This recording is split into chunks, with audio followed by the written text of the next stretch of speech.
love getting That's the refills. creek. Is this the creek in front of the YMCA? I love refills on lemonade. Oh yeah. No, they're Black really Creek Corner. Oh, they're one of the This is the park over in Webster. It's all brick. people have to be very responsive. You get more smiles, more yes sir. They come to your table and ask fast Gosh, time is going so fast. feedback. I think we're all on. Okay. Yep, you guys would move. Yeah. If you would all please stand and join us for the Pledge of Allegiance.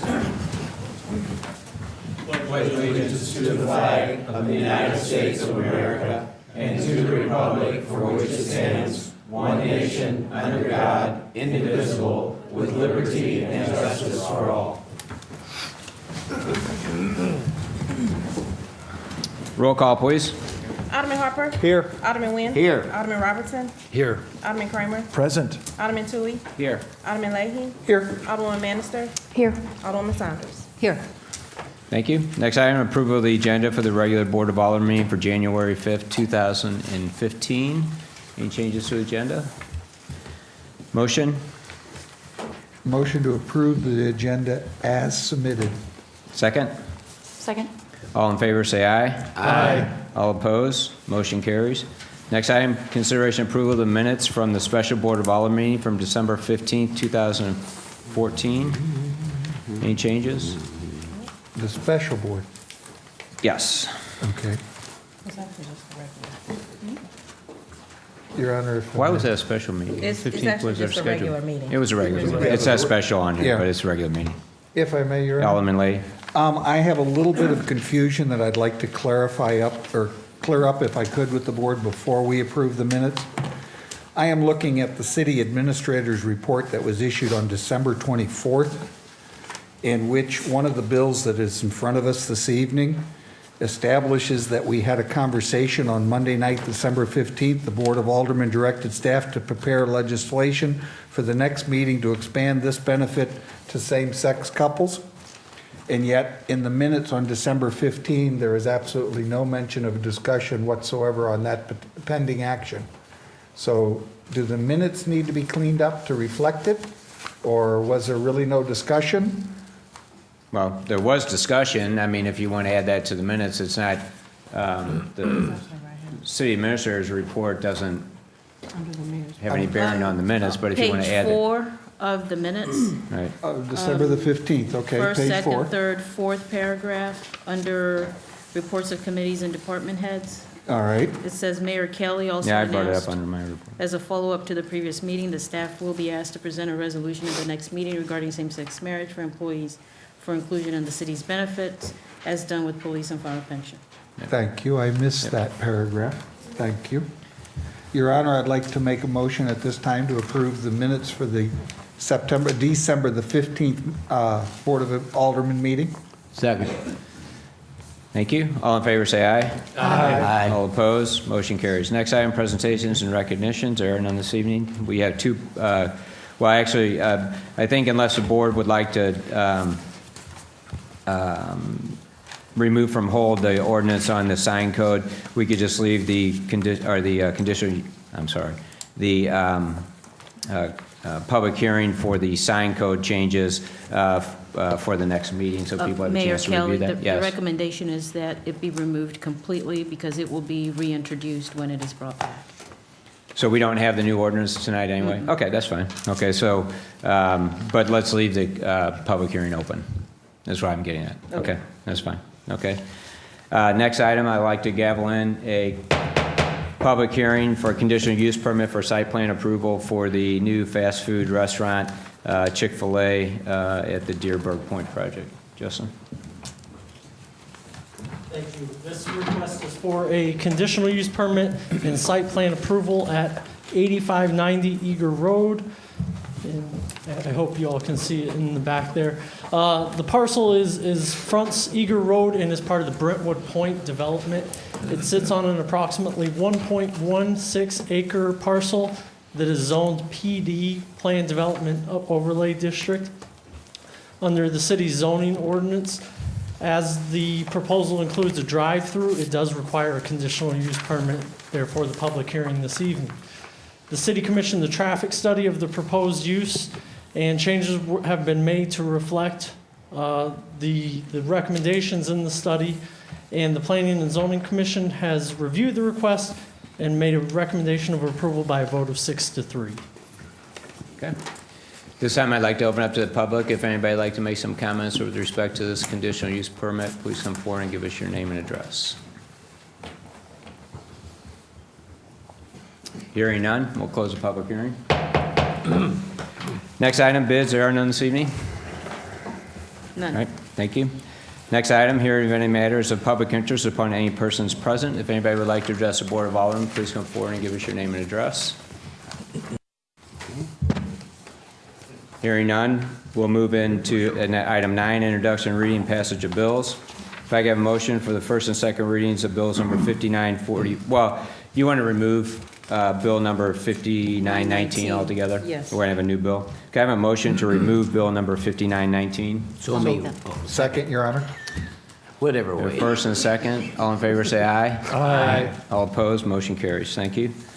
Next item, if I can have a motion for first and second readings of bills number 5944, 5945, and 5946. Your Honor, if I may, Alderman Lee. before we make that motion, may I make a request to this board on Bill 5946? May I make a request that this bill be considered by the Ways and Means Committee when they deal with the employee pay scales, the step plan proposals, contributions, and compensation arrangement, and that we do that as a full package to work with versus doing it as an isolated incident, if that would be permissible? I got a question on that. Go ahead. Aren't we basically bringing them up to the same standard Ways and Means already has for other employees? No, you are changing the handbook in this one, but in doing so, you're dealing with benefit packages. And as long as you're doing that, I was looking at having Ways and Means address the whole issue and put this in as part of the discussion versus doing it just as a standalone action. But we're not giving them different benefits for a same-sex marriage. We're saying you have the same benefits as everyone else, benefits we've already approved. No, but part of your discussion will be whether or not you will do this as contributory full benefits or 50% or what. And that is something Ways and Means has not resolved. No, and actually, This would be the same benefit that's being offered to full-time employees and their current spouses and and their current families. spouses. So Correct. the ratio that they would pay would be 50% for spouses, dependents. Right. So it's nothing different than what we currently offer. In the fact that in this bill, you are not dealing with the issue of marriage. You are dealing with the issue of an affirmation or, Affidavit, thank you, that's affidavit. yeah. And you're changing where you're going and what benefits you're physically offering employees because you're now adding another definition and term. Before this board makes that decision, I think Ways and Means should wrestle with the whole issue and look at how we're doing and what we're doing with employees as a whole versus an individual. So my motion is for the board to have this go to Ways and Means, to have them wrestle with the whole issue as part of the package that we're discussing with the compensation program. The board can choose not to do that, but that's the motion I'd like to make versus having a first Before we and get any second more, reading. is there even a second to do this? I'll second it. Okay. All right, discussion. Alderwoman Saunders, did you? I understand what Alderman Leahy is saying, but they're two separate issues. This is just a legal issue, whether or not to legally grant benefits to same-sex partners. And I think that the point perhaps that Alderman Toohey was trying to make is that I believe we already allowed this definition in the pension plan for the firemen. So we should have all of our benefit plans should be consistent. Do you know what I mean? You can't have one permitting it for same-sex and one not. Is that correct? Did I hear you, Mayor, last time? I thought you said that the pension plan. Yeah, for the retirement benefits, we changed that last year sometime, again, as a requirement, and really to offset not having any future litigation if that issue was brought before us. So, yes. It's a parity issue. This is a parity. This is to bring in parity. Well, to bring us in to what will eventually be the federal law with respect to pensions it was, and here, I think it would be challenged if it was brought before us today in court, yeah. So, I'm afraid that it can be challenged either if we leave it alone or change it. It all depends on who wants to make the issue to take well, us it to could be, court. but I think the chances are for sure that you would be challenged if you don't make the change. whereas if Disagree. you don't, right? Well, I'm just. The state of I'm just looking at Missouri is history, so. currently wrestling with this type of issue and taking it to the circuit court for the federal appeals. This issue isn't going to go away, but I don't think that it's in the benefit of the city of Brentwood. to I thought become the a- state already changed it and. No, they have not. The Attorney General excuse me. declined to appeal the case. Right.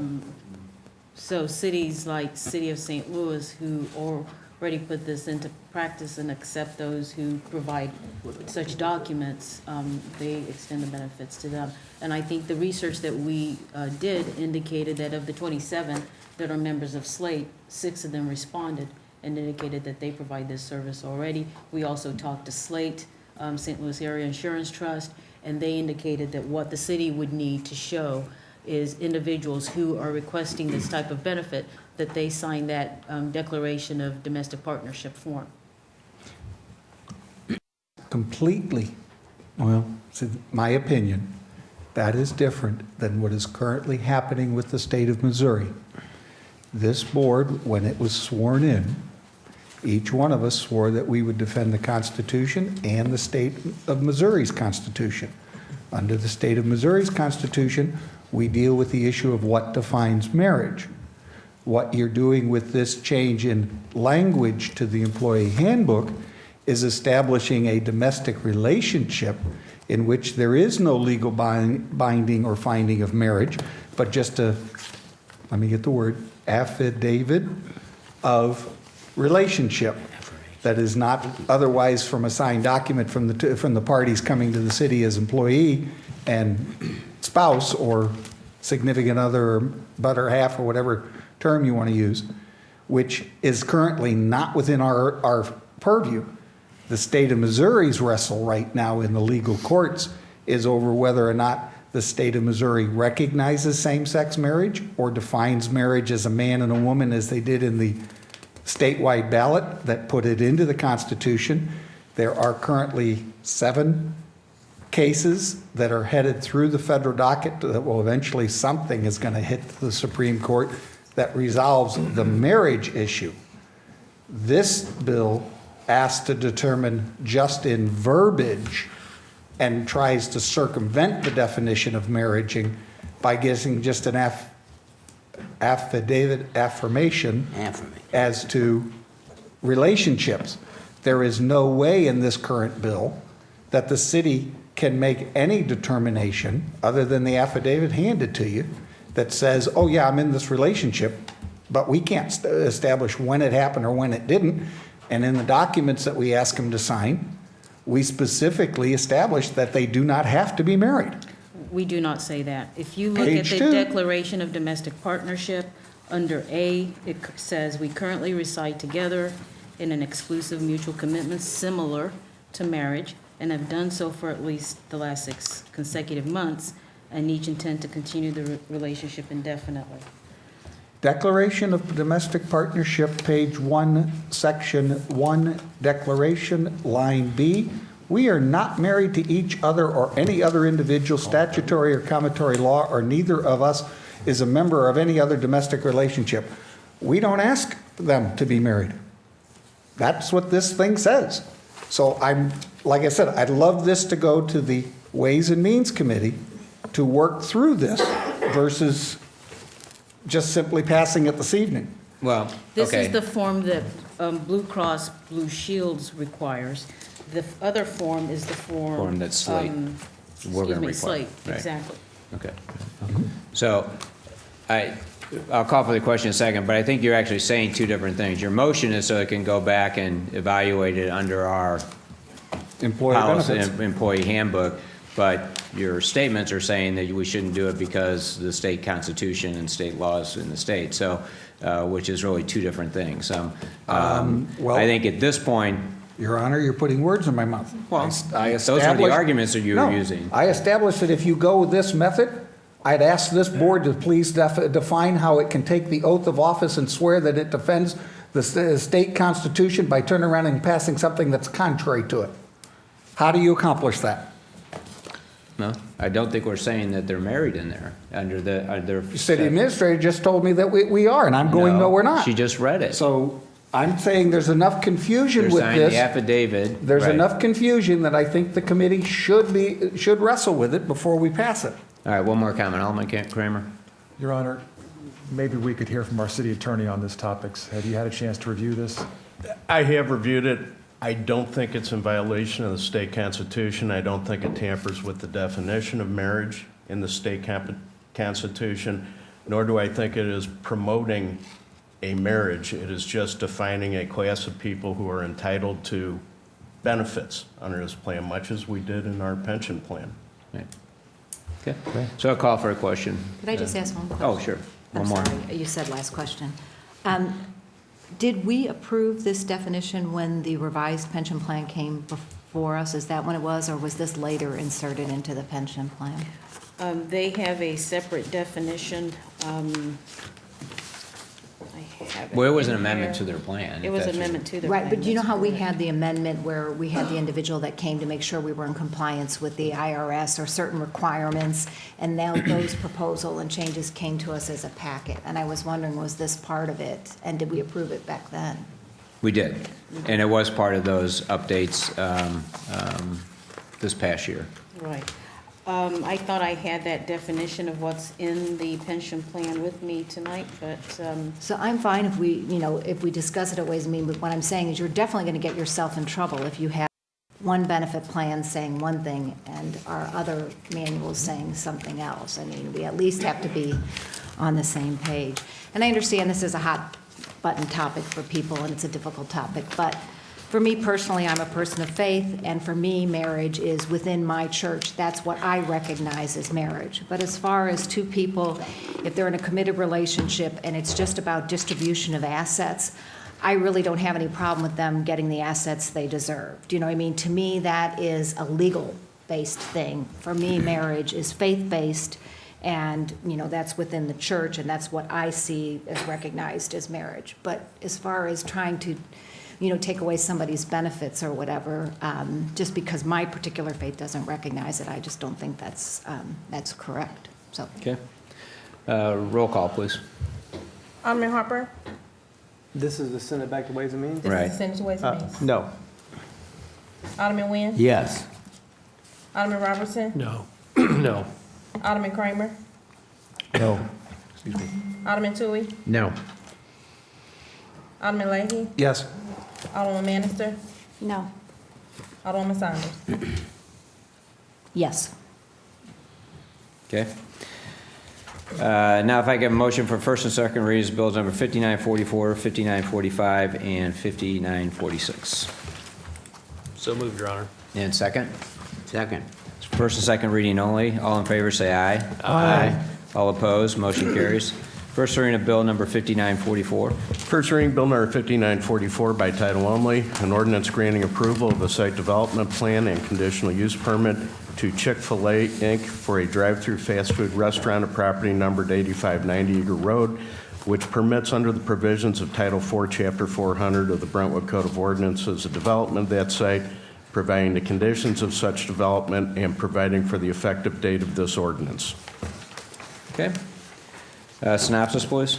Yes, Your Honor. Bill 5944, the site plan and conditional use permit application for 8590 Eager Road. That's the Chick-fil-A proposal. This bill covers an ordinance granting approval for a site plan and conditional use permit for a drive-through fast food restaurant at 8590 Eager Road, and that's case number 14-15, Chick-fil-A Incorporated. The Planning and Zoning Commission has reviewed and recommended approval of bill number 5944. Okay. Discussion? On the lay. Is the applicant here tonight? Representatives are, yes. Question for you, if I may. I'm looking at your drawings on the drive-through restaurant. Yes. Okay. If you could As a- introduce yourself first. My name is Kelly Stedman. I'm with Wolpert Engineering, and I'm here representing Chick-fil-A. Kelly, I'm looking at the way the parking lot is laid out, specifically this area back in here. If I'm one of your customers, I will tell you that I most likely am going to come out your drive-through lanes versus going all the way back around and coming out the way it's laid out. I understand you've got a space problem, but since your recording devices for what you're doing on your drive-through lanes are back here, I can see you all getting trips that says, by the way, a car's coming through that wants to get out, and thus the person taking the orders may not get an order, and a car's moving through, and it may confuse your stuff getting out to the right cars to work with. And I think that whoever's managing the windows might need to pay attention to that so that you have fewer customer complaints. But I can see the people in the back end of this parking lot, instead of going back out, come through those lanes on you. And that can happen with any drive-through restaurant, and Yep. it does. However, one thing they do to prevent that from happening to them is they take people's names, because they do have the dual drive-through as people come through. However, also, if you notice, many times that drive-through is full of cars that you have to sit and wait. So I don't know that at lunch periods that someone's going to do that, because they're not going to want to wait in the drive-through line. They're going to want to exit the facility if they were inside eating.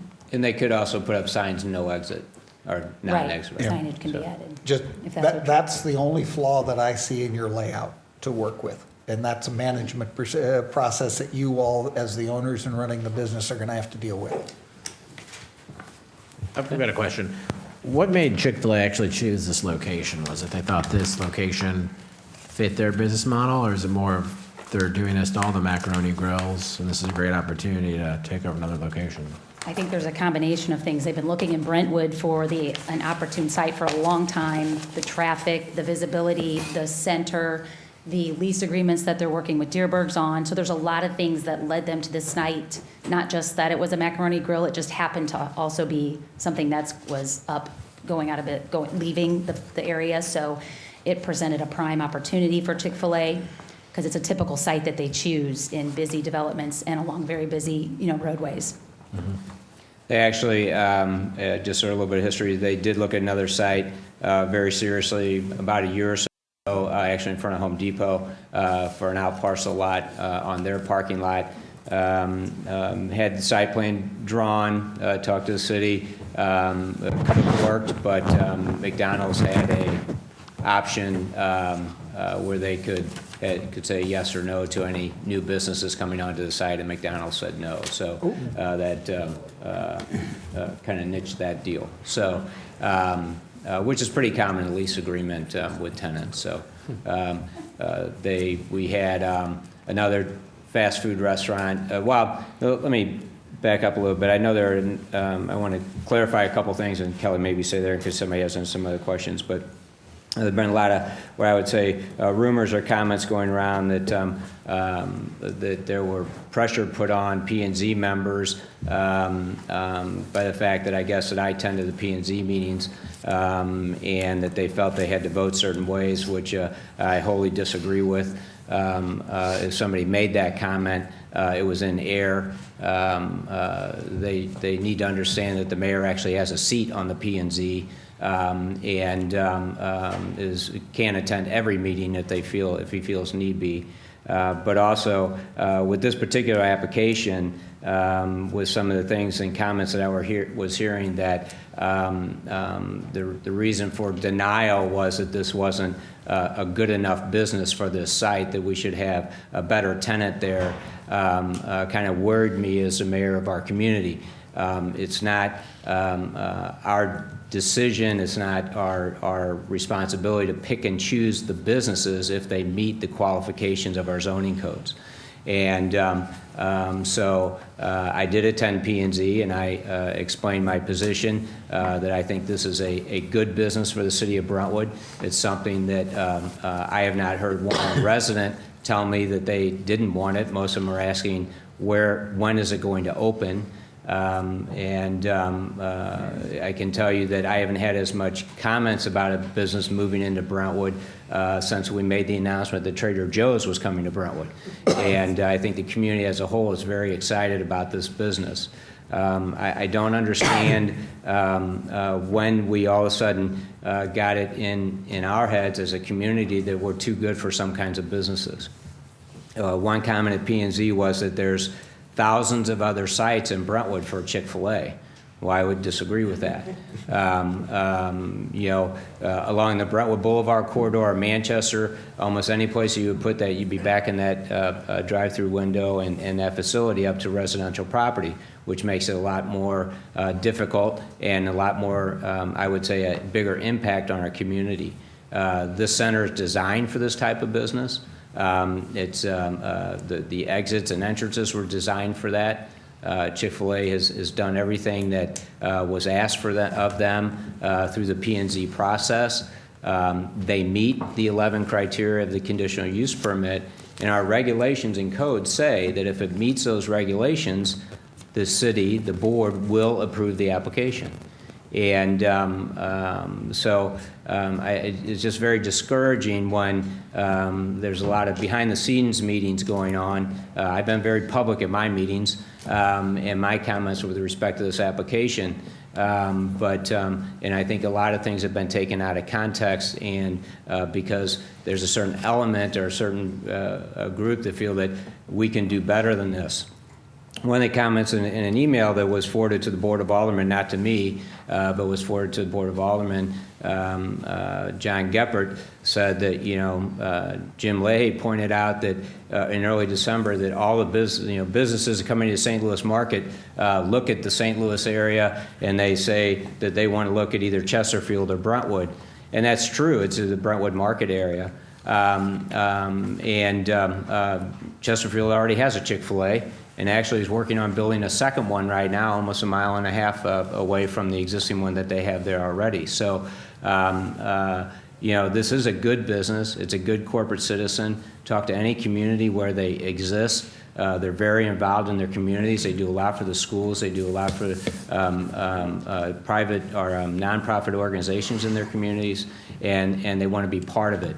Just because some people's connotation that a drive-up window and fast food restaurant is bad, I just don't personally understand that. And I don't think that there could be a better location in the city of Brentwood than this location for a fast food restaurant of this type. The other comment that was made in this email was that vacancies don't last a long time in the city of Brentwood.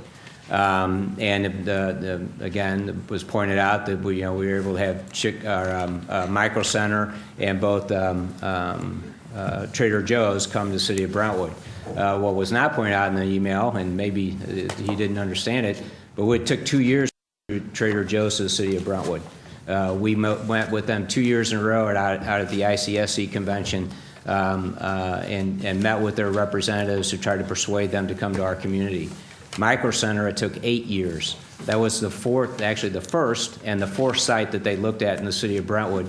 We first met with Micro Center before Sports Authority moved out of that building. And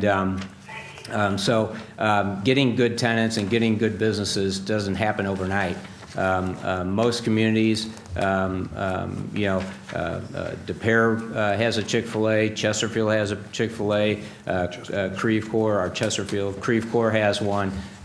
They want to go in good communities and be part of those communities. And I, again, think this is a good application. So those were my reasons for going to P&Z. Because I think it's important that we look at the applications, and the comment at P&Z was that we are the trustees of the property in our community, and that's true both at the P&Z level and at the Board of Aldermen level, but we're the trustees given our zoning codes and the requirements that we have within the city. And we can't arbitrarily pick and choose businesses that come into our community. So I just wanted to clarify a couple of those points. If any of the board members had wanted to ask me, I'd be more than happy to talk to them, but nobody did that. But I think there's been a lot of behind-the-scenes comments and concerns, so I just wanted to straighten my opinion or give my opinion so that people understand where I'm coming from. We've worked very hard in the city of Brentwood to attract good businesses. Chick-fil-A is a good business. One of the things that makes our community so strong is the diversity of our businesses as well. And so this is, again, a good location for them. It'll be an asset to the Deerbergs project. The people that are using that center, can go pick up their dry cleaning and go to lunch. They're not going to go to a sit-down restaurant for that. Just a couple more comments with respect to Creve Coeur did turn down Chick-fil-A for one site in Creve Coeur because they didn't want it there on the corner. I forget which corner it's on. But so the new tenant of that is a thrift store, is what they have there now, which didn't need a conditional use permit and came in and got their license. So in the Macaroni Grill up in Creve Coeur has been sitting vacant for over a year. And Macaroni Grill is closed here in the city of Brentwood. So attracting good businesses and working for that doesn't happen overnight. And again, this is a quality business and it would be an asset to our community, in my opinion. So with that, I'll stop and open up for any other discussion. Alderman Kramer. Yes, Your Honor. Would it be possible to ask our Director of Commercial Development or Planning Development? Yes, that too. Please, Justin, if I could. Good evening. Good evening. Are you familiar with the memo that was circulated to the board regarding the issues the previous Planning and Zoning Chairman has with the application? The memo? It couldn't be a memo because he's not part of the city anymore, if you're talking about the email. The email? No, this is a memo Well, that was circulated to the Board of Aldermen. I'm asking you, are you familiar with it? What is the date on it? You're not familiar with it? I'm not familiar with Okay. it, no. That's just a simple question. The reason why I asked you is there are some things that were brought up in the memo that distributed to us that brought some points up that I wanted to find out if you knew ahead of time about those points. Otherwise, I'll explain to you what the rationale that was brought I up. appreciate that. Okay. So actually, in the document that was sent to us, there was a statement made that the applicant has not been willing to agree to recommendations of Crawford, Bunty, and Bromeyer in its traffic study. Are there any portions that you feel that the applicant has not been willing to agree to? I think to answer that question, I would go back to the statement in the city's traffic engineers here, so it may be better to have him say it. But I believe at the Planning and Zoning Commission meeting, he had gone through his report. He had two recommendations that kind of represented a range of improvements on the site, and that he was satisfied with the improvements that Chick-fil-A made to address his concerns that were raised in that report. So there are no predications regarding traffic that were made by our traffic engineer that were not agreed to? Well, they did not fully implement the full range of improvements. Rather, they took those sets of improvements and put them into their site, and through their design process with their design engineer, came up with there were two different options. Maybe Lee can explain. So you couldn't have done both, is what it boils down to, right? Good evening. Good evening. Hi, Lee. Greetings and salutations. Mayor, members of the council. My name's Lee Cannon. I'm a traffic engineer and principal with the firm of CVB. And we wrote the traffic study. And just to clarify the question you were asking, Justin, basically, I don't design sites. I'm a traffic engineer. And there's a myriad of different issues like drainage and visibility and you name it. Kelly actually does design sites. Ms. Stedman, my apologies. So traffic is one of the issues. So what I did in my evaluation is I said there's some key critical things that need to change to make this site function well. And that's the minimum version. And then there's some things that I would do if you handed it over to me and traffic was the only issue, and that's the maximum version. And they were given that information, and they made a first revision. They came back to P&Z, and P&Z said, I think you need to go more towards the max version. So they made a few more revisions. So the answer is that yes, the site plan does not conform to the max version of the range of improvements that I set out. But as I mentioned in P&Z, it did hit the salient points and it was acceptable. I believe that the primary issue was whether or not they were going to eliminate up to 5 parking stalls in the throat, the very beginning of their driveway entrance into their site. And they gave up 3 of those, and they didn't want to give up more because it's a balance of flow versus parking. And that was really the one issue that I can think of that's all I can think of that didn't go all the way to max. Okay. But I think it's important to point out, too, is one of the major concerns of the initial analysis was the turning radius to make, as you're coming into the center off of Eager, Right. being able to make the basically U-turn in order to go Right. into the lot. So what And Chick-fil-A... they did that. They did that by actually shifting the building further to the west. Yes. Which was one of the reasons for eliminating those spaces originally, because of this issue. So again, it's a compromise at that point, making the site work. So they did eliminate 3, and they did shift the building to the east to make that wider and the turning radius work. We also talked about the potential. If you've ever been to a Chick-fil-A, they're busy. That's great. They do a lot of great business. They also generate long lines for their drive-through. We checked, and they have, I believe it's 20 some odd spaces available in drive-through, which is great for what they do.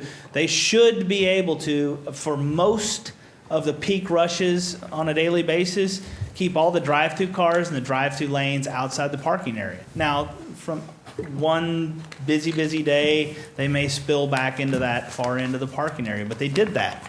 The other thing is, if they need more parking than your code requires, we recommended that they come up with a shared parking agreement with the center who they are leasing from, such that the employees could have a space similar to maybe, did we talk to this group about the promenade, about having that area over there where the employees could park? Oh, yeah. So that would free up patron space on the site closer to the door.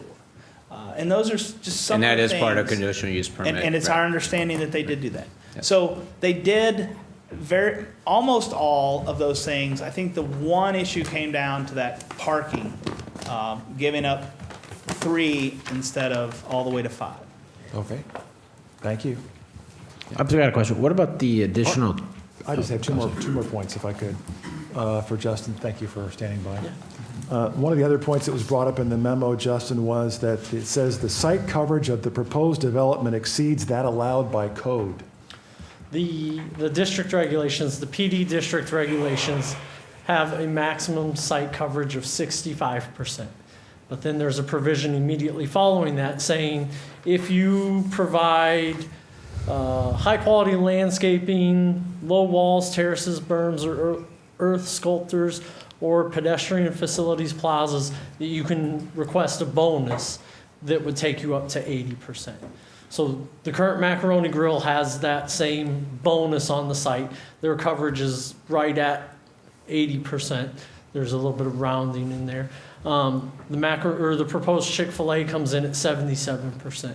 So they are actually reducing it slightly, but they still do need that bonus. But that does comply with code. And then to justify that, basically what they've done is, if you look on the landscape plan, you'll see a lot of proposed landscaping, and then you'll also see where they will be keeping all of the existing trees along Eager, for instance. So they're adding, actually. Right, they're keeping what's there now and then adding more to justify the site coverage. But it does comply with the code. Is the aesthetic quality of the building calculated in with that decision as well, or is it just solely landscaping? The code, the code specifically calls out high-quality landscape plan. Okay. And then the last question I have for you is, oftentimes in the past, perhaps not every time, when a landowner has a need for another development or a possible solution for a vacancy, they'll come to the city and ask for a request for proposals, since they have ownership of the property, and ask for those proposals to be brought. Maybe development can be co-written or co-envisioned by the city and the owner of the property to come up with what would ideally be an improvement for that parcel, so that maybe the city and or the owner can look forward to various suitors coming forward. in this particular case. Is that what happened, or what exactly happened? This is a developer-driven request. Okay. The city did not. And just to be clear, that nobody has ever come to the city and asked us to issue a RFP for an existing site. The only reason that a landowner would come and do that with the city is if they're going to be asking for some type of assistance in order to do that. Otherwise, the city would not be involved in private lease negotiations for existing property and sites. Now, property owners have come to us and said, we're trying to recruit this business, would you help us? Or we're considering this business. And I think in this case, again, because it meets the criteria for this site, that's when they started the application process. But we would not issue an RFP for just a landowner who's looking for a tenant. Yes, but, well, to my point, if I could, just to follow up real quick, there was some publicity, and it might have been at your mayor's breakfast, Your Honor. There was some publicity early on in the process that suggested that this was already going to happen. This is before it was finished with planning and zoning, before it came to the Board of Aldermen, that this business would replace that business, and that's what was going to happen. Was that your understanding? No. Okay. I think when the information was first publicized, I think the mayor brought it up at the mayor with the coffee, or coffee with the mayor, sorry. Either way. But that was so their application had come in the day before that for P&Z. I don't recall anything that, made any sort of assumption that this was a done deal, and certainly nothing. You didn't represent that? Absolutely not. Okay. And neither did I. I mean, it still has to Yeah. go through the application process, right? Right. Okay. That's all I had. Thanks, Your Honor. Question regarding the traffic study. So the 500 additional trips that are expected, 250 in, 250 out, or plus or minus on those numbers, how did you get comfort with that? I guess it's timing of the light is what you were considering for this extra traffic that will come in? Yes. So what Councilman Tui was mentioning was the fact that our traffic study assumes a certain amount of traffic coming in and coming out. We call one car coming in a trip, and when they leave, they're a second trip. Chick-fil-A historically has been a high volume trip generator. They do a high volume of business, and basically what we look at is the amount of road capacity that is there to accommodate the trips. So can the road accommodate the cars that are there, plus the new cars that'll come from the forecast? The existing center was built with a 5-lane access, 2 in, 3 out. So it's got a double left at a signal on Eager. The signal at Eager has 2 lanes in each direction on Eager and a left turn lane in. That's about a maximum sized intersection. So there is more than enough capacity at that signal to accommodate these 500 trips plus a lot more. Now, if the county times the signal, they say how much the side road gets versus the main road. So as the traffic changes, the signal timing needs to be adjusted to kind of distribute that share that the side road is getting versus the main road. And with those tweaks to the timing, it has more than enough capacity to accommodate the new 500 trips on the public road system. Right. Eager. And I think it's also important, it was brought up at P&Z that Deerbergs did their own traffic study, not including the one that we did. Yeah. And again, especially a grocery store business, very conscious of their traffic flows.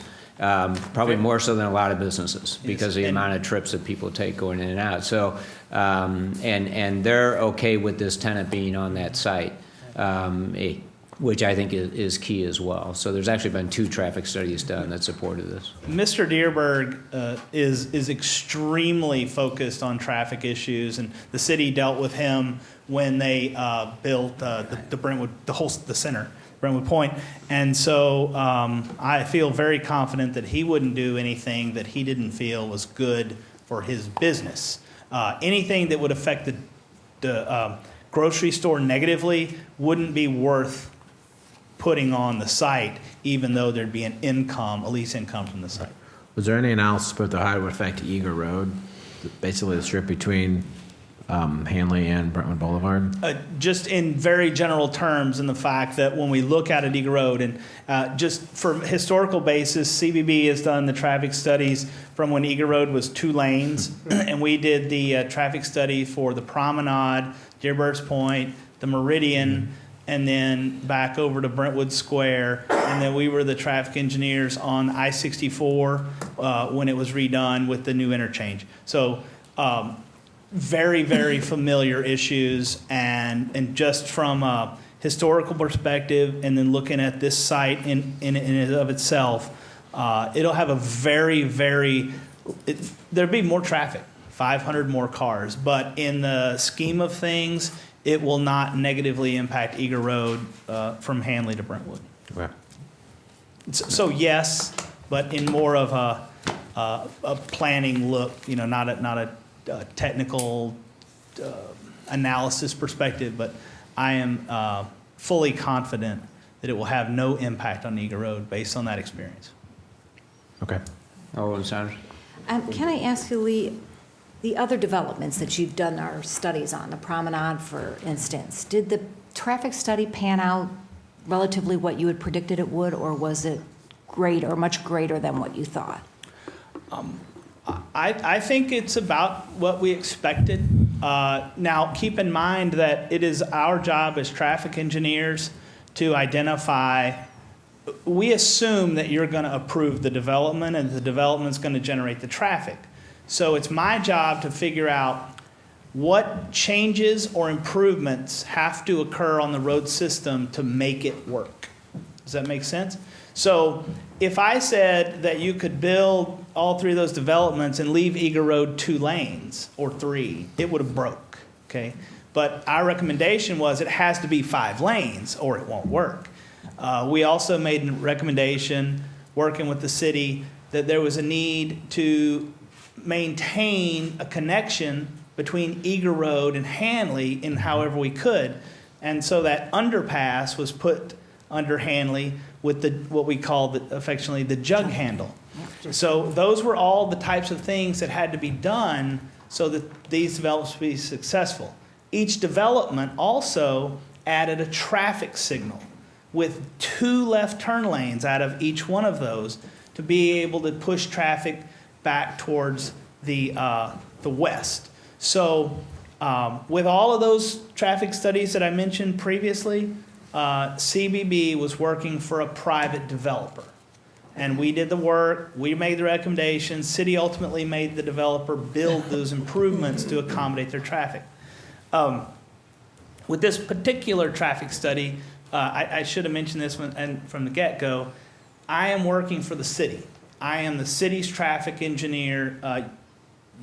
They're paying you and you're paying me, and so I'm your guy. So it's not like I'm the hired gun. The answer wouldn't be different, but just if that makes you feel any more confident in my answers, No, I'm that's working fine. for you. I understand that. Now, what I want to ask you then is, okay, so you asked for 5 spaces to go away, 5 parking, or... No, Lee did not. That was P&Z. Well, no, I said... It was your recommendation. It was an option. And I know that there was a spectrum, and that's if they went to the full spectrum. From none to 5, from 0 to 5, yes. Right. And they chose to get rid of or keep 3 of them? Well, again, they looked at the different aspects, the parking, the need, and they left off 3, yes. Okay.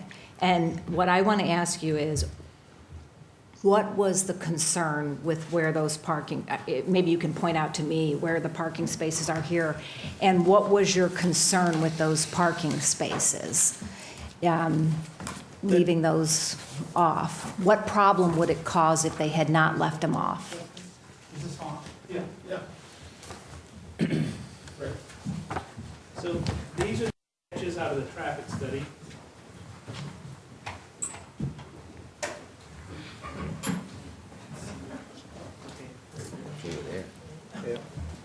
And there's a microphone there for you as well.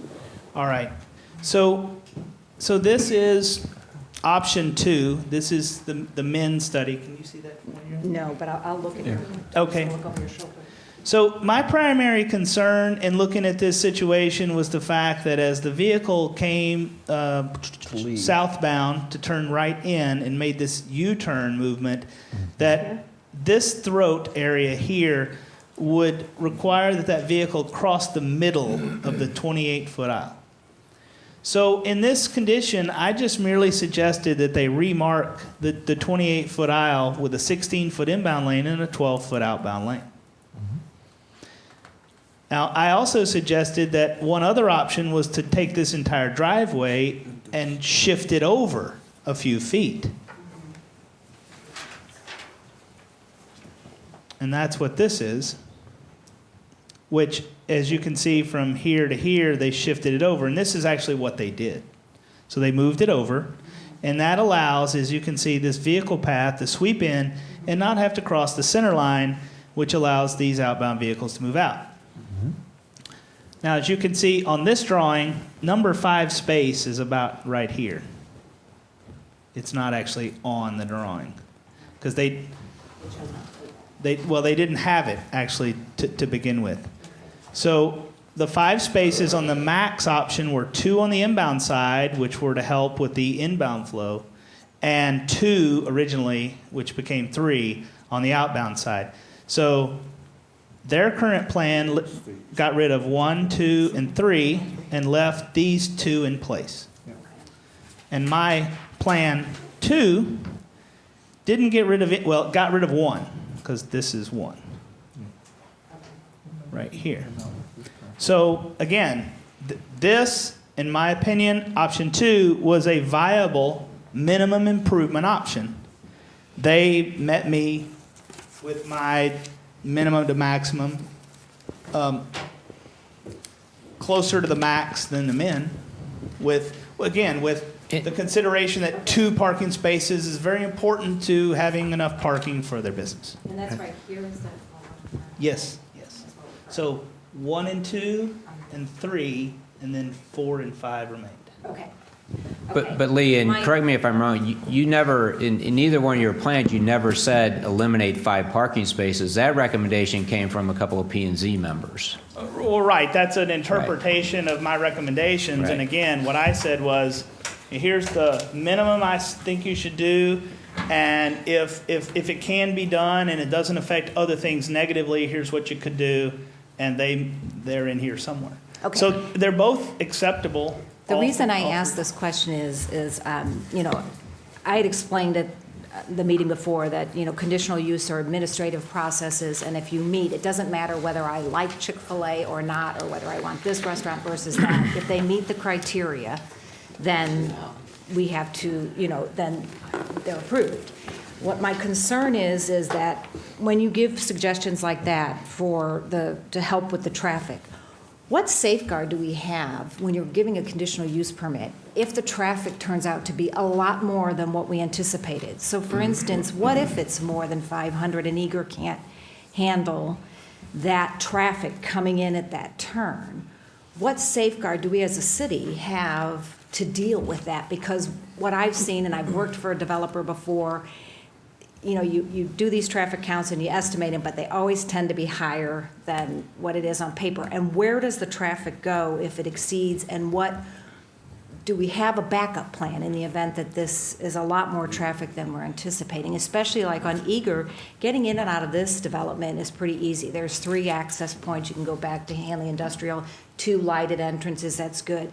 Where the bottleneck comes up is where the Sports Authority and people cutting through from Hanley and the metro station, and then it gets really tight up there, but then that starts backing up on Eager, and then we're going to introduce 500. Are we just going to cause this? Well, if you look at Olive Boulevard or Manchester Road, well, what Manchester Road used to be, maybe, before the Chesterfield Valley expanded, Olive Road carries 35 to 40,000 cars a day. It's a 5-lane facility with traffic signals. And actually, Eager works out to an advantage because you don't have traffic signals on the other side. There's no 4-legged intersections. They're 3-legged intersections. Even technically 170 has a fourth leg, but it goes south only.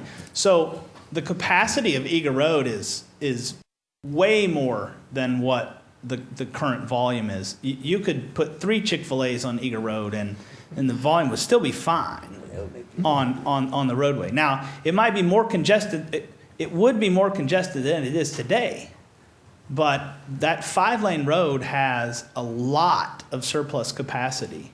The reason we didn't build a 3.5-lane road is because you can't build half a lane. And I don't mean that to be funny. You just can't build half a lane. So if you need more than one, you have to have 2 because you can't have 1.5. My concern is that with the way that they go right in off of Eager Road, if it does turn out to be, and I just want to make sure that we consider this, because we have the same problem with the Starbucks, which is a good problem to have, traffic, but again, you're going down Brentwood Boulevard, and we hear numerous complaints on that. And then to have the same thing happen when it already happens at the top end of Eager Road and having that really get a lot more congested. I know the one in Ballas Road, there's the Chick-fil-A driveway sits very deep and you go wide. It's the one in De Pere. Oh, Manchester. On Manchester, I'm sorry, off of that one. Sorry. But in Manchester, it sits very deep, but you can kind of funnel the traffic in through the development. Do you know what I mean? Here, and actually that layout's almost that layout on site is pretty close, but actually it's much worse from a perspective of you don't have the Dearborn's Point driveway throat to help allow that traffic to flow before it's public road. So any turns that you're doing coming in, you're slowing down on Manchester Road. Okay. You did bring up one here. I just wanted to make point. sure, though. Here we're coming in off of Eager. I drove it again tonight just to make sure. But aren't we pretty much turning right into the restaurant right off of Eager? No. No. No, I'm sorry. Then I'm missing this. Oh, Eager. I'm sorry. No, I'm sorry. Okay, I messed that up. Okay. I'm sorry. I apologize. You brought up a very good point that I would like to promote amongst the entire council. The Starbucks. There was no traffic study done for the Starbucks. So if you want to see what happens when you don't get a traffic engineer involved, look at the Starbucks. And I think in the road. And that's important. It is, and I was going to bring that up, Lee, because that's why we require developers to pay this for the city's consultant to do traffic studies now. Okay. We did not have that requirement prior to that. And, it all looked good on paper, but we didn't have that consultant, which again, from conditional use standpoint, at that point it became our opinions as elected officials opposed to having a professional consultant telling us whether it will work or not. Well, I appreciate that, and I believe the person that sent the email was on the P&Z when the Starbucks was done, so. That doesn't necessarily mean we all miss things from time to time. But like I said before, I've heard good things about Chick-fil-A, about the business itself, and that one of the residents explained to me that they're very particular about how they do their franchises. I know they're closed on Sundays, which I appreciate. And that they are a good business. But like I said, with these administrative hearings, it's if they meet the criteria, then we can't just say our personal preference is to have a sit-down restaurant versus, because, some people like my fast food, some people like healthy, some people like deep fried, whatever you want to put in there. But to the conditional use permit, it's my opinion given to you as my client that the traffic issues on the public road system will not create, I don't know how it's worded, but it won't create a problem with traffic on the public roads, and that the parking is sufficient, particularly with the addition of the agreement for the potential moving the employees off. And the only other thing that I thought that we could look at, and I had asked Justin for this, was the actual RFP when we did this, because everyone was trying to remember what the intention was for this particular development. And I don't know if at that time, thank you, Lee, that you specified sit-down restaurant in that RFP, and I haven't seen a copy of that, because that's another thing too. If you didn't, it's not fair to the owner.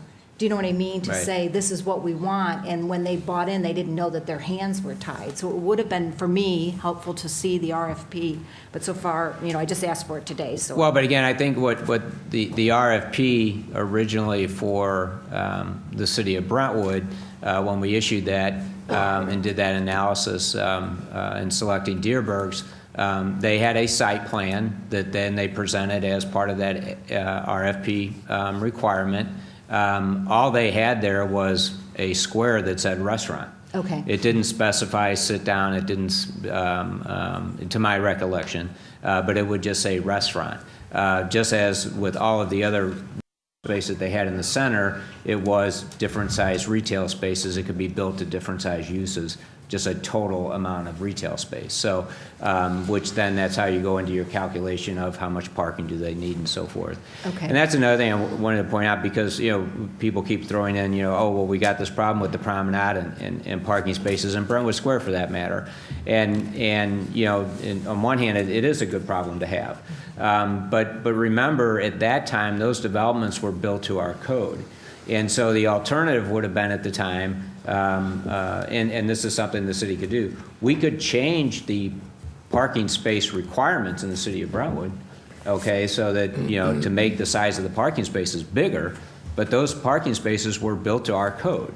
And so if you make them bigger, the offset of that is, then you're going to have less parking spaces there, and you're not going to be able to have maybe the size of a development of a Deerbergs or a Brentwood Square. You may have to eliminate one of those businesses down there in order to have the larger parking spaces to accommodate easier flow of traffic.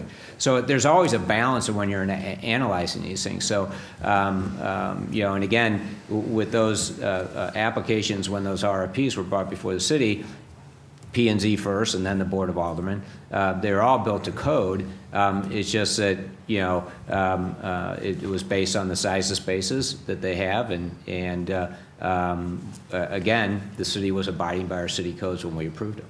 So. Well, and I'm not that familiar with the actual RFP process, and so I didn't know if we specify. I know we put it out, we kind of give a schematic of what we're looking for. Isn't that correct? We're looking for certain things. So right.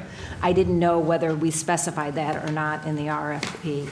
Well, no, because I think... But also, too, the scale, the type of development, as you said earlier, Deerbergs, nail salon, dress barn, Target, it does lend itself to an errand running place. I mean, it's, you're doing your errands, and for me, I kind of like to stay away from that. If I'm not doing errands, it's not really where I want to go, ambiance-wise. And again, with the RFP process, the city would issue an RFP with a site, for instance, and I'll use Deerbergs, because I think if I remember correctly, it wasn't what we were looking for. We were just saying that this, what I think is a 27, no, they're not 27, 20 acres, 18 acres, site for RFPs for requests for proposals from developers. The two proposals that we got at the time were Deerbergs for their center and Costco was the other one. So, I mean, but what I'm getting is that's two completely different types of users. It would have been a single user opposed to a retail center. Again, I think you're better having a diverse business base than lending an entire site to one business. If they left, then you're stuck with a 175,000 square foot building that you don't know what to do with. But I just want to clarify, when you put out the RFP, you really don't know what you're going to get back. Okay. You have general terms, but that's the way that works. Okay. Your Honor, if I could speak to the petitioner, please. Yes. Kelly, do you? Hi, Kelly. I'm familiar with your location in De Pere, which I don't know how many years it's been there, but it's a newer location. It's not brand new, but it's not one of the older ones. It does look different in appearance than the Chesterfield Valley Chick-fil-A. But I guess my question is, how would you compare the De Pere appearance aesthetically with what's proposed for this location? This particular location, based on the size and the layout of the site being an L shape and the width of their prototype buildings, this was the building that fit on this site. And if you also look, we're utilizing a lot of the existing pavement from Macaroni Grill and existing base that's there. So trying to keep the pavement in place rather than rip it up and move things around. So this particular building prototype is the one that works with this layout on this site, being kind of long, narrow with the L shape. Back to the question, though, the specific aesthetics of the building itself, the way the appearance of the building in De Pere looks versus the appearance of this building and the way it's going to look. They are different prototypes. Yes. That one has kind of the curved front area where the outdoor is. If you look here, the outdoor eating has to be on a different side of the building. So it's a totally different prototype building that they needed to use here. Was there a I guess the best way to describe it is a shiny or a reflective kind of material used in the De Pere location? Oh, you're really, On that front circle there, pretty prominent? I don't have that up in my head right now, Okay. exactly what you're talking about at De Pere, without having been out there in a while, so. It's a very nice looking, of your Chick-fil-A's in St. Louis, it's a nice looking one. And what I'm trying to get to is if that particular design was the original proposition or was it enhanced as you went through the process with that city? I did not attend those meetings for Okay. Chick-fil-A, so I don't know how that had happened. Okay. Is there anything about the appearance of this building that our Planning and Zoning Commission recommended be changed? Or was this, the building materials and the way it looked from the outside, the same as proposed? This is the same as proposed. Okay, thank you. And again, that's a different size building in De Pere. I forget, Right. the square footage is larger? Larger. Right, A little bit longer. right. Mr. So- Mayor, if I could point, I wanted to see if I could point out what appears to be a misnomer regarding this particular subject. If you look at the language in Bill 5944, it enumerates the various items that are to be considered when determining a conditional use permit issuance. And there is some discretion there. I feel like what I've heard tonight is that if everything falls in line, it has to be approved. Well, one of the things that is discussed in this particular bill proposal, as is the case with some of the other ones we've entertained, is how it works or doesn't work within the confines of our Brentwood Comprehensive Plan. And as you know, Mr. Mayor, all of us have spent time, including yourself, both receiving input and putting our thoughts and ideas into the makeup of the comprehensive plan. And on page 16 of that particular plan, it talks about ensuring high-quality design of proper character and scale in commercial districts. That's one of the goals of not only the elected officials, but also the residents. And it talks about a desire for a higher standard for aesthetic character throughout the city, and a sense of place. Alderwoman Saunders was talking about the fact that she doesn't really like to go to that area unless it's for an errand. It's not a place she'd hang out, for example. And I think what the Brentwood residents are looking for and what they deserve is really what the Drury folks have delivered to us, which is the Bonefish Grill. The appearance of that is now, that area of our city is now substantially enhanced. Of course, what was there before wasn't hard to beat, but it is substantially enhanced. And I think we can thank the folks at Drury and perhaps the folks who own the Bonefish Grill for bringing that forward. In this particular case, I feel there is an evaluation that can and should be taking place. It's not exactly a black and white issue. And so then if you reflect upon the language in our comprehensive plan, take a look at what we are to entertain. I, for example, cannot vote for a bill that contains the items I don't believe are in compliance with our comprehensive plan. And could you point that out again? So in an aesthetic, so your opinion is that it's not aesthetically pleasing, but my opinion is the building looks fine given the surrounding buildings that's there. So Right. under your scenario, you would want the city to require that a real nice building go on the front of a center that then might not match the center? No, and not to. Well, what's not aesthetically pleasing about the building then? If I could finish, and not to quote one of my other esteemed aldermen, but you are putting words in my mouth to a certain extent. The actual language within the bill talks about whether this particular application complies with the Brentwood Comprehensive Plan. If you look in the comprehensive plan and talk about the language contained here, and talk about what was there before, the Macaroni Grill, whether it was a stroke of luck for the city or whether it turned out it went through an awful lot of planning and an awful lot of negotiation to get to that point, that applicant, that appearance, that building, that design, I think there's a lot that went into that. This was not, oh, we've got an empty space, someone has stepped up. We're going to find a way to make this work. I think that there was a lot of fortunate circumstance and a lot of negotiation that took place there. So in this particular case, whether it adversely affects the character of the neighborhood or whether it complies with the Brentwood Comprehensive Plan, there's some discretion there. And I think for anyone to say that there is no discretion and you better pass this or else, I think you're in error. I think we all have discretion. I think we're elected to take a vote, each upon our own will. And Mr. Mayor, if there's a tie, you can break the vote. It's your prerogative. But I think what I'm trying to do is dispel the misnomer that, to quote someone else, in a horrible circumstance, if it fits, you must acquit. In this particular circumstance, every single thing here is not a black and white issue. And I hope that the members of the board tonight will at least take some of the comments that took place during our Planning and Zoning Commission deliberation, which were finally enumerated and very articulate. I happen to agree with some of the dissenting votes and the opinions they gave that night. I had a chance to watch the entire tape, and I thought it was a good process. I was kind of puzzled as the way the votes came out, and since I had been contacted after that particular voting by one of those members, I think maybe the voting could have been different under a different set of circumstances. Once again, my plea is to my fellow members to remember that we do have a comprehensive plan that's in place, although it's about to be analyzed by a fine set of folks who are going to give us a recommendation on what we have or haven't done yet for our city. But this is not black and white, and you have my feelings on Bill number 5944. Well, one other thing that I'd asked for was that we actually get the legal opinion from our P&Z attorneys, because I would like to hear or at least speak. Maybe we could schedule that.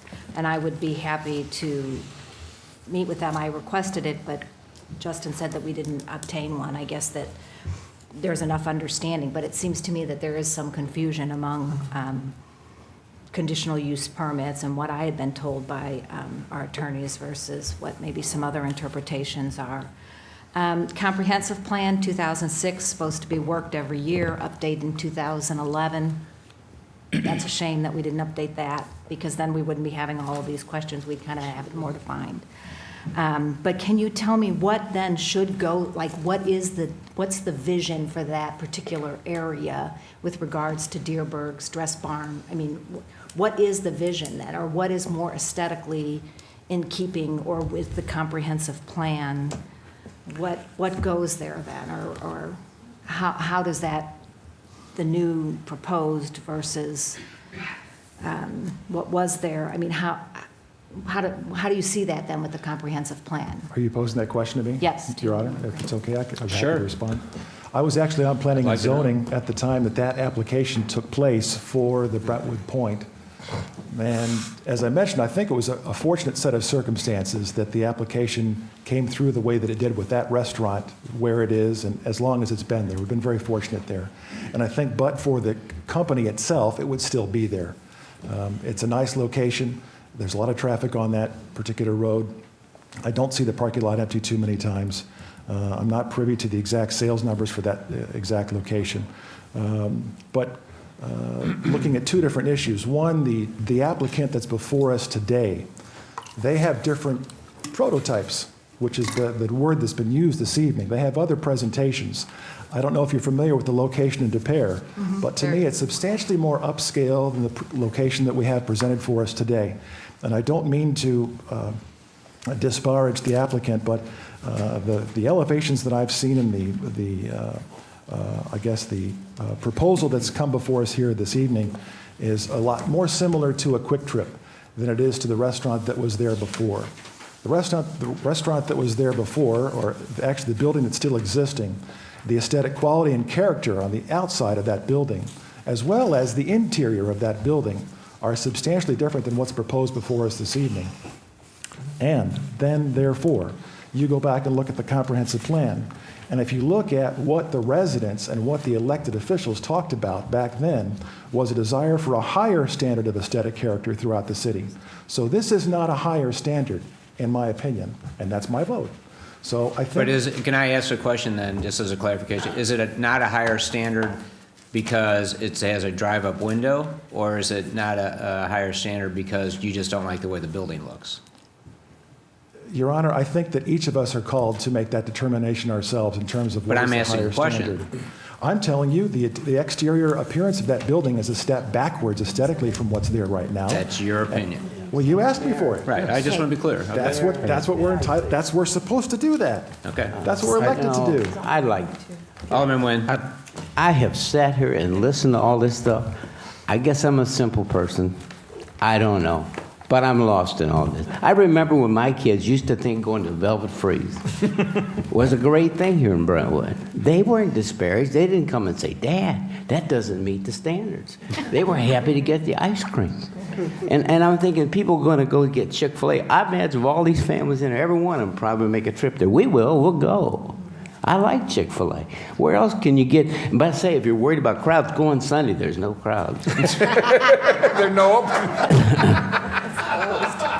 And, you know, I find it a place where the kids are excited about working there. I've gotten wonderful treatment in the place.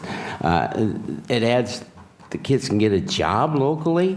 The food is good. I can't find anything about it.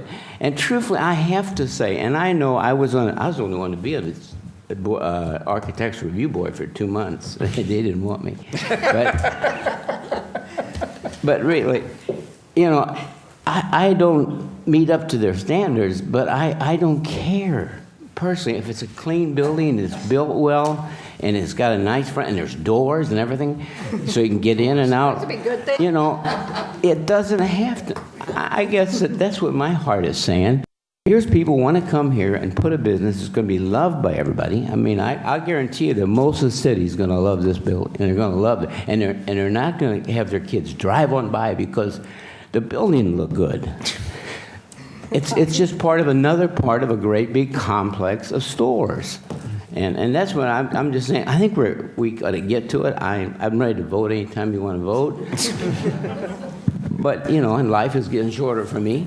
So I just like to get on. Okay. All right. Well, I'd like to add Alderman Kramer's comments. I'm in complete agreement with those. I find the aesthetic view of the building just doesn't match the rest of the development. Again, we're all allowed to have our opinion. That's why there are 8 of us on this board. It's not just one person's opinion. The rest of us just don't count.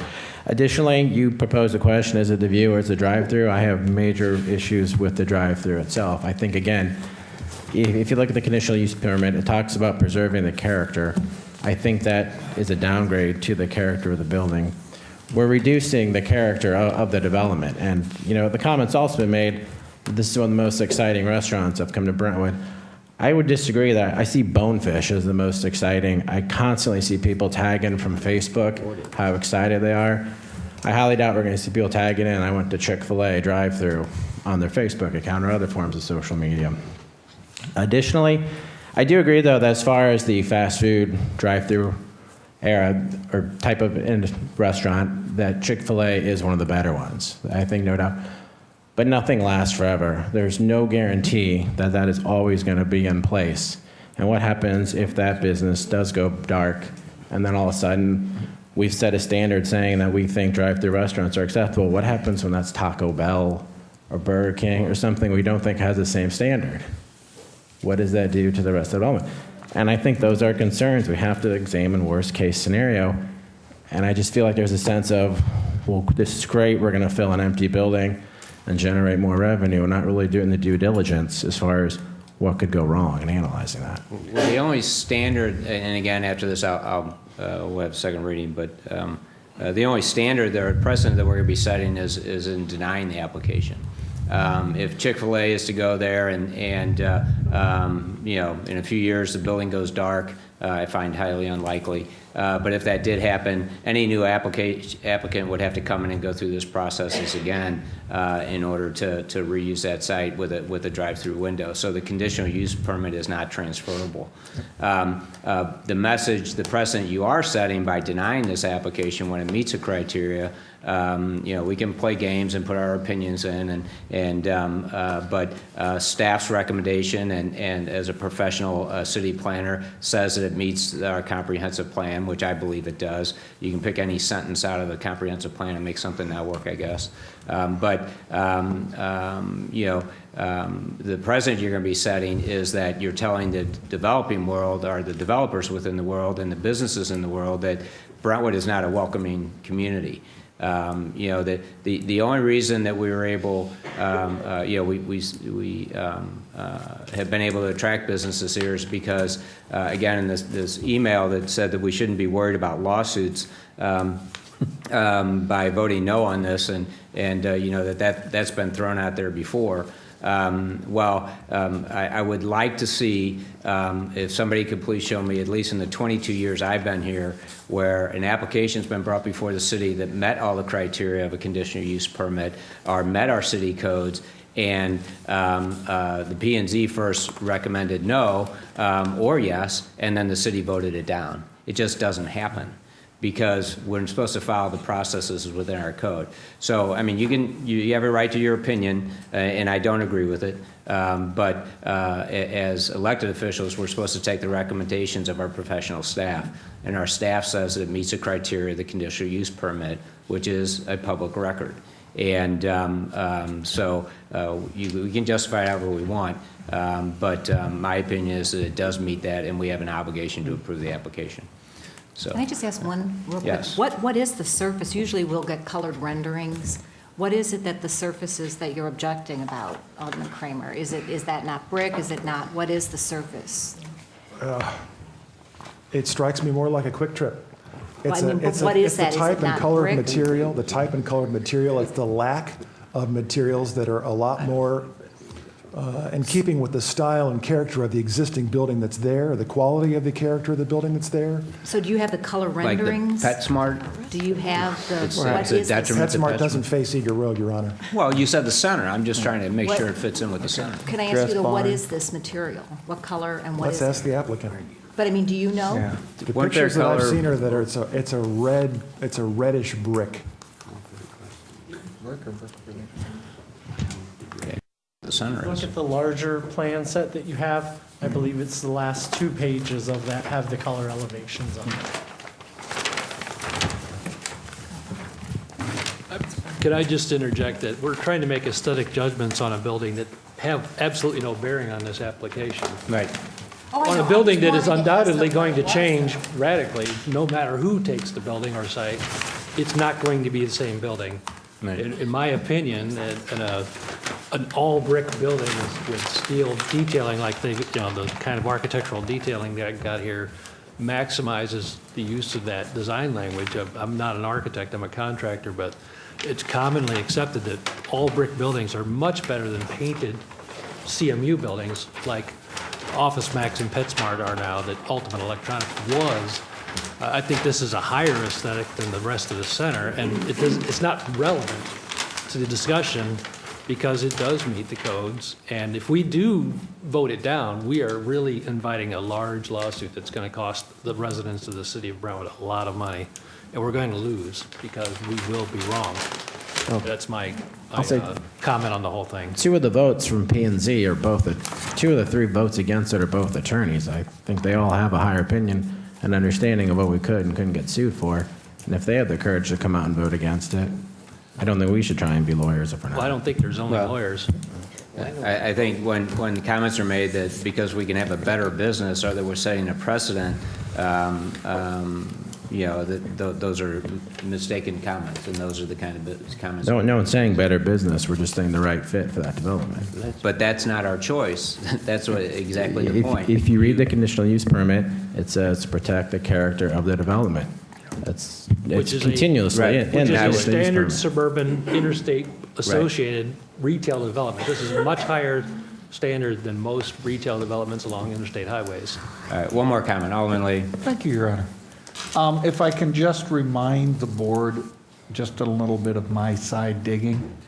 The last 2 conditional use permits that this board approved without any of this discussion was the Arby's that went in at the Ace Office Depot area with a drive-through window, and Fort Taco that took over the other empty building down on Manchester Road. I believe the Arby's was projected to do similar traffic and turns as Chick-fil-A is currently doing. The Arby's doesn't have a light to get you in or out in either of the exits or entrances. This one's got two. So even in the character and drive-through, we're doing it, and it benefits the residents, and it benefits the economics of the city. If I wish to make a comment for Chick-fil-A, your facility at Manchester, out in De Pere, you have two entrances, one at the traffic light, but the close entrance right there at the building itself is only an exit with a right-hand turn onto Manchester Road because they couldn't get a permission to make lefts. If you go to the Chick-fil-A on Lindbergh, right off south of Watson, the only comment I have on that one, and it fits the character of that development area, is at nighttime it's a little dark type thing because they asked them to keep the lower lightings down. But that's the only problems I've seen with the Chick-fil-A's in the area to work with. I think if you're going to go individual comments in the way of is it aesthetically pleasing or not, this one, if I understand the plans right, will not have the playground area inside the building like the previous one does over at De Pere or to work with because of the size of the lot. Gee, you lost a little bit of the clientele that you may be drawing in because we didn't give them a big enough space. But I don't think that's a negative to say, let's go find something else to work with. Your Honor, can we have a call for a second reading? Second reading. Second reading, Bill number 5944 by title only, an ordinance granting approval of a site development plan and conditional use permit to a Chick-fil-A Inc. for a drive-through fast food restaurant of property numbered 8590 Eagle Road, which permits under the provisions of Title IV, Chapter 400 of the Brentwood Code of Ordinances, the development of that site, providing the conditions of such development, and providing for the effective date of this ordinance. Okay, have a motion, please. Motion I would like to make, Your Honor, is that Bill 5944 be perfected into ordinance form. And second. Second. Had a first and second. Roll call. I just have one last Oh, comment. I'm sorry, I did too. And the one thing we do keep in mind, though, is that Deerbergs owns this property. There's a fine line between we want to regulate, but then over-regulating. I mean, you know, people don't want to be told what to do with their own property. So we have safeguards. And again, my thing is personal preference doesn't play in. And if you're assuring me, Lee Cannon, that there's not a traffic issue, I'm banking on you, buddy. Okay.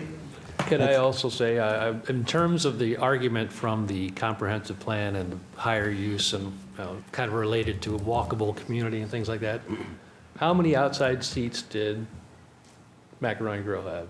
0. This was a drive-up location, 100%, in a completely commercial area, nowhere near residential area. There's no issue with the drive-through as far as houses overhearing them, things like that. This is no worse and certainly better, I think, because this actually has, 24 outside seats. And actually, that's another amenity that this development's doing is that they're actually extending the sidewalk from Eager into the development, which it currently doesn't have. So on that west side of the driveway around their corner, right now, pedestrians would have to walk in the street, and they're putting in a sidewalk, ADA compliant sidewalk, down into the center and having a crosswalk there as well. So. And one other thing that in Worson Woods, the Panera there is a drive-through now. Right, oh yeah. So we're opening this up in public comment Can we again? vote? Nope, roll call. I had one last comment. I mean, Brentwood Forest has reigned as a premier condo association community for about 35 years, and the reason is because we've kept uniformity. We just don't let anything come in any design as people want to build it, and it has made it a wonderful community because our dedication to uniformity and keeping an aesthetic view, and I just think we're making a mistake with this. And Brentwood Forest was against Brentwood Square when it was first built too, and now they love it, so, okay. Roll call. Alderman Harper? Yes. Alderman Nguyen? Yes. Alderman Robertson? Yes. Alderman Kramer? No. Alderman Tui? No. Alderman Leahy? Yes. Alderman Manister? Yes. Alderwoman Saunders? Yes. All right. Bill number 5944 is now ordinance number 4602. 46. First reading of bill number 5945, please. First reading bill number 5495 by title only, an ordinance amending Title VI of the revised Code of Ordinances of Brentwood, Missouri by deleting Article 13 in its entirety and by adding in lieu thereof a new Article 13 as it relates to mobile food vendors, providing for the effective date of this ordinance, providing for the current maintenance of this code, and providing for the repeal of all conflicting ordinances. Synopsis, please. Yes, Your Honor, this Bill 5945 covers mobile food vendors, a topic we discussed before. The Board of Aldermen approved Ordinance 4471 in November 2013. That allowed a pilot program for mobile food vendors to operate in the city of Brentwood under the criteria established in the ordinance. Following the approval of this ordinance, the Board of Aldermen asked staff to review the pilot program in a year and report whether to continue the program. The Planning and Zoning Commission has now reviewed the impact of the pilot program and had recommended that regulations be continued in the form approved of Ordinance 4471 by a vote of 9-0. Okay, thank you. Any questions? Second reading, please. Second reading, bill number 5945 by title only, an ordinance amending Title VI of the revised Code of Ordinances of Brentwood, Missouri by deleting Article 13 in its entirety and by adding in lieu thereof a new Article 13 as it relates to mobile food vendors, providing for the effective date of this ordinance, providing for the current maintenance of this code, and providing for the repeal of all conflicting ordinances. Thank you. We have a motion, please. Your Honor, move for adoption. And second. Second. Had a first and a second. Roll call. Alderman Harper? Yes. Alderman Nguyen? Yes. Alderman Robertson? Yes. Alderman Kramer? Yes. Alderman Tui? Yes. Alderman Leahy? Yes. Alderwoman Manister? Yes. Alderwoman Saunders? Yes. Bill number 5945 is now ordinance number 4603. Thank you. First reading of bill number 5946. First reading bill number 5946 by title only, an ordinance authorizing the amendment of the City of Brentwood's current employee handbook, providing for recognition of same-sex marriages and domestic partnerships in relation to employee benefits and to update the equal employment opportunity policies. Okay. Synopsis, please. Yes, Your Honor. Bill number 5946, the amendment of the Employee Handbook of City of Brentwood, providing for the recognition of same-sex marriages and domestic partnerships and expanding health insurance coverage benefits. This bill is for an ordinance authorizing the amendment of the City of Brentwood's current Employee Handbook by providing for recognition of same-sex marriages and domestic partnerships, that in relation to employee benefits, health, dental, vision, annual life, short-term disability, and long-term disability, and to update the equal employment opportunity policies. Okay. Thank you. Second reading. Second reading, bill number 5946 by title only, ordinance authorizing the amendment of the City of Brentwood's current employee handbook, providing for recognition of same-sex marriages and domestic partnerships in relation to employee benefits and to update the equal employment opportunity policies. Alderman Wynn. The problem I'll have with this bill, it conflicts with my faith, and so therefore I will oppose it. Okay. Thank you. We have a motion, please. Motion to approve as submitted, Your Honor. Bill number 5946. And a second. Second. Have a first and a second. Alderwoman Saunders. The one thing is in the synopsis said the recognition of same-sex marriages. That's the legal part that we don't want to get into. Do you know what I mean? We just want to go ahead and do the domestic partnerships because those are what are recognized, right? We don't need to get into, because does Missouri, is that the state law they do or they don't recognize same-sex right now? Well, I believe that if you have entered into a marriage with someone of the same sex in a state that recognizes it, and you come to the state of Missouri, that then you could easily be qualified for this type of You have to benefit. recognize it, right? Okay, from that state. From that other Okay. state. But and you'd asked before, the other cities are all doing this? There were 6 cities: Webster Groves, Olivet, Clayton. Clayton, Hazelwood, Webster Hazelwood. Groves, Kirkwood, Blue Springs, and Blue Springs. University City. correct. Okay, and they're moving towards that direction, or is this what? Exactly. We are. And this doesn't conflict with Missouri state statute? I don't believe so. Okay. Well, do we know so? In talking to the attorneys from McMahon Berger, they don't believe it does. Well, do they have a recommendation at all, or? Their recommendation was that if this is something that the board would like to consider, that they would recommend the board going forward. I initially asked them to come to 2 meetings ago when we thought this would come up, but I didn't ask them tonight. Okay. Your Honor. Alderman Leahy. The confusion, I believe, comes from Judge Young's ruling that the state needs to recognize prior marriages in other states of same sex. Attorney General Chris Costner did file an appeal of that ruling and has asked the Eighth Circuit Court of Appeals to look at this. Like I said, there are 7 different cases now working their way through the court system that something is eventually going to get to the Supreme Court to help clarify this, to work with it. I don't believe that it is so clear-cut that I see this as a benefit for the city of Brentwood to take this action at this time. I think it should be looked at as the whole compensation package should be, and address it at that point. Is there any harm in waiting on this issue till we had McMahon Berger, or? I mean, my opinion is you're just, punting the ball down the road a little bit kind of thing. You're just delaying the action that the city's going to be required to take.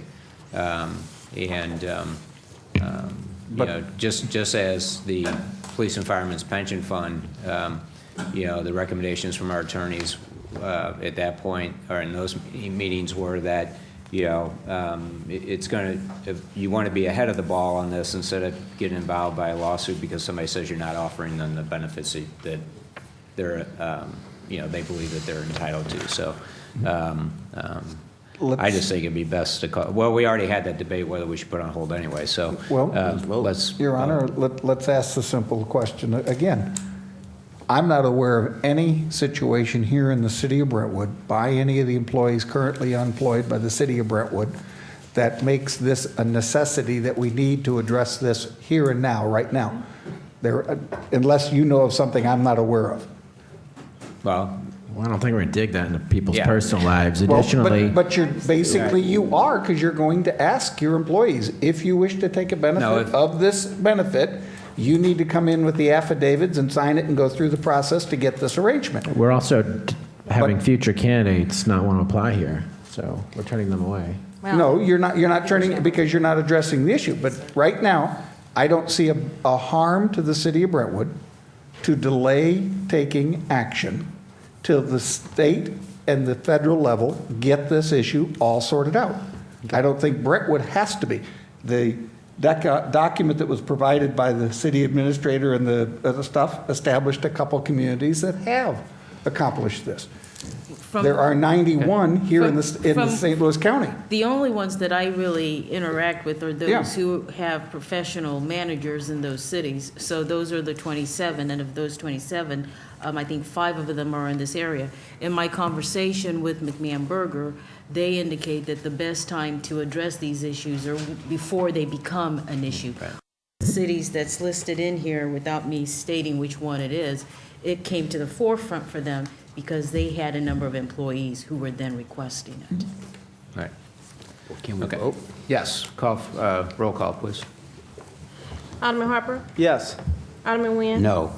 Alderman Robertson? Yes. Alderman Kramer? Yes. Alderman Tui? Yes. Alderman Leahy? No. Alderman Manister? Yes. Alderwoman Saunders? Yes. Bill number 5946 is now ordinance number 4604. Okay, thank you. Next item, counts against the city. Alderman Kramer. Yes, Your Honor, we have before you a warrant list with 2 totals at the end. First one is the amount of $370,065.09. That's the amount requested to be approved this evening for expenditure. And the second amount, $34,151.67. That's the informational item of pass-throughs proposed. And my recommendation as a motion to approve the warrant list for January 5th. Okay, is there a second? Second, Your Honor.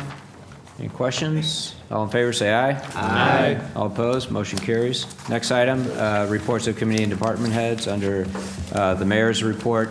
I would just like to point out, for those of you who might not be aware, there was a bill submitted. Again, I don't think it will get much traction, but this is the way things start. It takes a little while, but there's a bill submitted to the state Senate for a vote to eliminate all villages within St. Louis County. Again, the goal is to eliminate the smaller cities first and then work their way up by making them, what was really interesting about the bill, if I interpret it correctly, other cities couldn't actually incorporate the villages into their communities either. They would remain in unincorporated St. Louis County, which would mean St. Louis County would then get their tax dollars. So again, there is this push. The Better Together group has announced that they're actually doing a review of the police departments now to look at efficiencies within the municipal police departments in St. Louis County. And I can, if you'd like, I'll write down what I think the outcome will be and put it in a sealed envelope, and it'll probably be the same as what they come out with. But again, I just think we need to be very aware of the efforts to basically eliminate some of the municipalities in St. Louis County and the direction that they're going. So just something to keep an eye on. So public safety, anything? Nothing, no. Public Works Committee? Nothing, Your Honor. Justin, update on the comprehensive plan process? In your packets and out on the table, there are a couple of flyers for some workshops that are happening next week. This is basically the first step in the consultant's data gathering process. So next Tuesday evening at 7 p.m. we'll actually be over at the rec center. We'll have a community workshop. So members of the community are welcome to come, talk, give your opinions, let us talk to the consultants and go through the process. And then during the day on Tuesday, we're actually going to have a lunch workshop where we've invited business owners to come in, give their perspective on the comprehensive plan. And then on that Monday evening, we're actually having a special workshop with the Planning and Zoning Commission. So we're having those three kind of kickoff meetings all in a row next week. And then we'll move forward from there in the process, but just so you're all aware. Great, thank you. Ways and Means, anything further? Yes, Your Honor. As you just heard, there's the meeting on the 13th at 7 o'clock at the Rec Center for the comprehensive plan topic, and we originally had a meeting for Ways and Means scheduled the night of the 13th at 6:30 here. And we're currently working with our members to see if we can move that back to 5:30. It's not been set yet, so keep an eye on the website. Okay. City Attorney? No report, Your Honor. City Clerk? No report, Your Honor. Excise Commissioner, nothing. Library? No. Municipal League, nothing. Although in end of January or February, they'll be having the Municipal League Conference in Jeff City. So if I'll have to look at the calendar for the exact dates, but may want to attend that. Historical Society, anything further? No closed meeting. Any unfinished business? Any new business? Alderman Lee? Thank you, Your Honor. Ward 3 meeting for the first month of 2015, Happy New Year, will be Tuesday night, January 27th at 7 p.m. All are invited. Thank you, Your Honor. Great. Yes, Next. Your Honor. Oh, Alderman Kramer. A couple items. One, if you could give us an update on, and if you know, the topic we talked about maybe a month or so ago. This is the Chesterfield City a lawsuit against the state of Missouri regarding the sales tax distribution. Do you know anything about that progress? Well, not the progress. I mean, that'll take a while, but again, that's an issue that would basically force a lot of smart municipalities if that actually. And believe me, I'd love to have our sales tax revenues back that goes into the pool, but the reality of it is if they did eliminate that for a lot of the municipalities that they share in that pool, they would be forced to do something with their communities. This is communities like Glendale and Webster and those kinds of things that count on that revenue for their regular expenses. So we just have to keep an eye on it and see what happens. But I don't think that would be a good thing for St. Louis County, as much as I'd love to have our $1.4 million back. So, but at this point, it just wouldn't work, so. And Your Honor, do we know anything about there's a furniture store that's now gone vacant in the promenade? Do you know anything about that? Only I saw them working on the signs. I didn't know they were officially closed, but. Thomasville? yeah, We yeah, can get back to you on yeah. that. Okay. So, yep. So, okay. Next item, if there's hearing of any matters of public interest, if anybody would like to address the board, please come forward.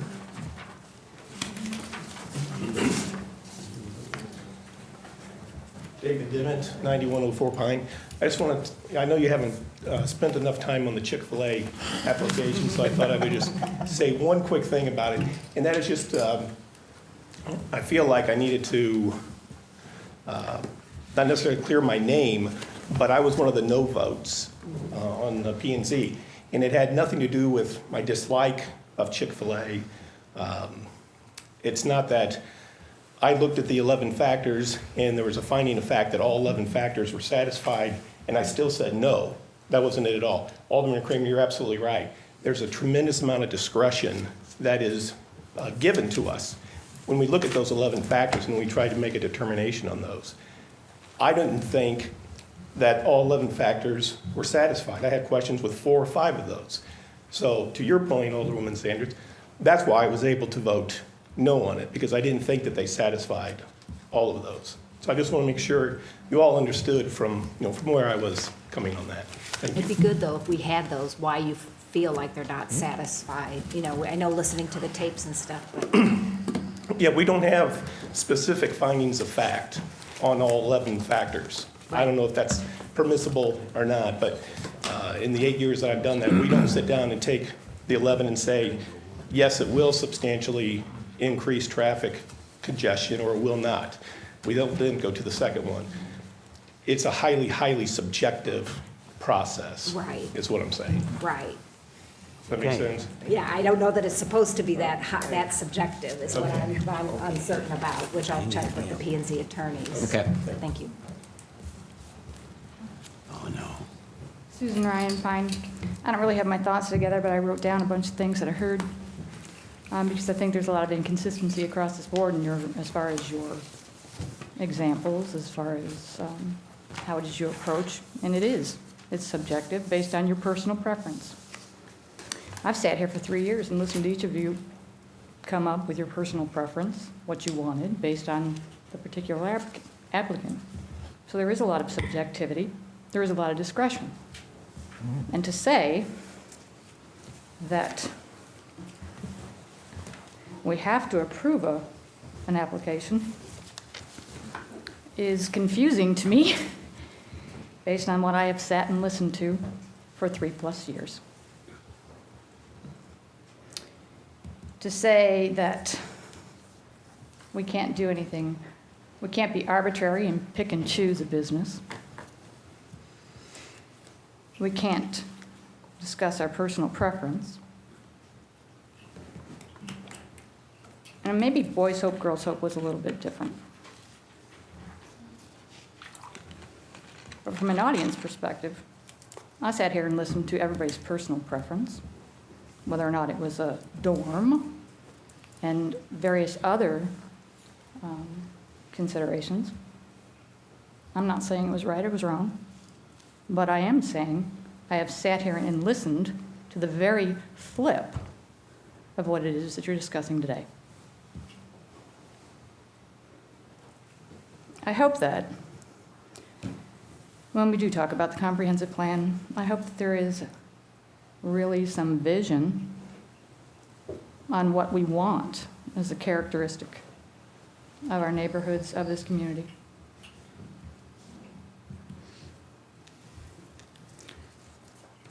I won't go into specifics because I know every single one of you know exactly what I'm talking about. And so I hope as we go forward, we really try to have integrity in all of our decisions and not flip and choose. So thank you. Motion to adjourn? So moved. And second? So moved. All in favor, say aye. Aye. All opposed? We are adjourned.